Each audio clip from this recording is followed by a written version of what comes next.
خالد کو آج مدینے کے راستے میں یاد آ رہا تھا اور اسے افسوس ہو رہا تھا کہ اس نے ابو سفیان کا حکم مان لیا تھا۔ خالد کی خوبیوں میں سب سے بڑی خوبی نظم و نسق اور اپنے سردار کی اطاعت تھی۔ اس نے اپنے سینے پر پتھر رکھ کر صرف اس لیے ابو سفیان کا حکم مان لیا تھا کہ اہل قریش میں حکم اور دوری کی روایت قائم نہ ہو۔ اے اہل مکہ، ابو سفیان نے دو گروہوں میں بٹے ہوئے تماشائیوں سے بلند آواز میں کہا، اگر آج یہاں دو مسلمانوں کے قتل پر ہم یوں بڑھ گئے تو ہم میدان جنگ میں کبھی بھی کسی نہ کسی مسئلے پر بڑھ جائیں گے اور فتح تمہارے دشمن کی ہوگی۔ اگر اپنے سردار کے اطاعت سے یوں انحراف کرو گے تو تمہارا انجام بہت برا ہوگا۔ ہجوم کا شور و گو کم ہو گیا، لیکن خالد نے دیکھا کہ اہل مکہ کے کئی ایک سردار چہروں پر نفرت کے آثار لیے واپس گھروں کو جا رہے تھے۔ انہیں دیکھ کر بہت سے لوگ بھی جو تماشا دیکھنے آئے تھے واپس چلے گئے۔ خالد وہاں نہیں رکنا چاہتا تھا، لیکن وہ خطرہ محسوس کر رہا تھا کہ دونوں گروہ آپس میں ٹکرا جائیں گے۔ اس کے اپنے قبیلے کے زیادہ تر لوگ تماشائیوں میں موجود تھے۔ وہ کم از کم اپنے قبیلے کو اپنے قابو میں رکھ سکتا تھا۔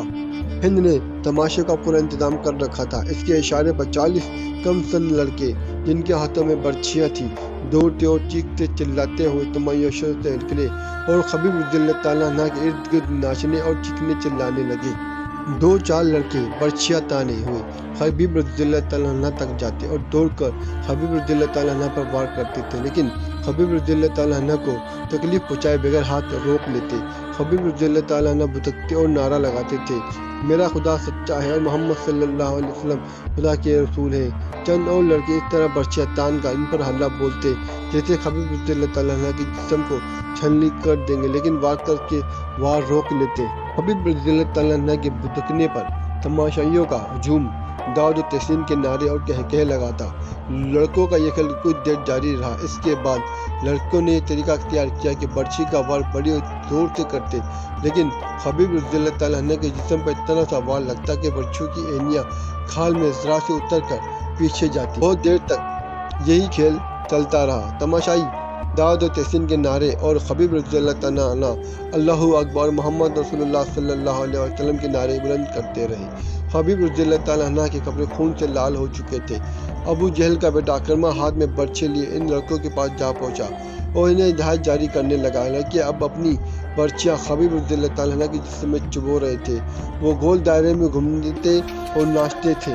خبیب رضی اللہ تعالیٰ عنہ کے جسم کا کوئی بھی حصہ ایسا نہ رہا جہاں پر برچی نہ چبھی ہو اور وہاں سے خون نہ ٹپک رہا ہو۔ ان کے چہرے پر بھی برچیاں ماری گئیں۔ جب بہت دیر گزر گئی اور لڑکے ناچ ناچ کر اور برچے چبو چبو کر تھک گئے تو اکرمہ نے لڑکوں کو وہاں سے ہٹا دیا۔ خبیب رضی اللہ تعالیٰ عنہ خون میں نہائے ہوئے تھے اور وہ ابھی زندہ تھے اور ہر طرف دیکھ رہے تھے۔ ان کے نعروں میں کمی نہیں آئی تھی۔ اکرمہ ان کے سامنے کھڑا ہو گیا اور برچی تان کر خبیب رضی اللہ تعالیٰ عنہ کے سینے میں اتنی زور سے ماری کہ فاصلہ کم ہونے کی وجہ سے برچی خبیب رضی اللہ تعالیٰ کے جسم سے پار ہو گئی۔ خبیب رضی اللہ تعالیٰ عنہ شہید ہو گئے۔ ان کی لاشیں یہیں بندھی رہنے دو، ان کی گرجدار آواز سنائی دی۔ اب کئی دن ان کی لاشوں کے رلنے سڑنے کا تماشا دیکھتے رہو۔ یہ واقعہ جولائی 625 عیسوی کا تھا جو خالد کو یاد آ رہا تھا۔ اس نے اپنے دل میں درد کی ٹیس محسوس کی۔ خبیب رضی اللہ تعالیٰ عنہ اور زید رضی اللہ تعالیٰ عنہ کے قتل نے قریش کے سرداروں میں اختلاف کا بیج بو دیا تھا۔ جس طرح ان دو مسلمانوں نے آخری وقت نماز پڑھی اور اسلام سے نکل آنے پر موت کو ترجیح دی تھی، اس نے قریش کے کئی سرداروں پر گہرا اثر چھوڑا تھا۔ خالد نے اگر اسلام کے نہیں تو خبیب رضی اللہ تعالیٰ عنہ اور زید رضی اللہ تعالیٰ عنہ کی دل ہی دل میں بہت تعریف کی تھی۔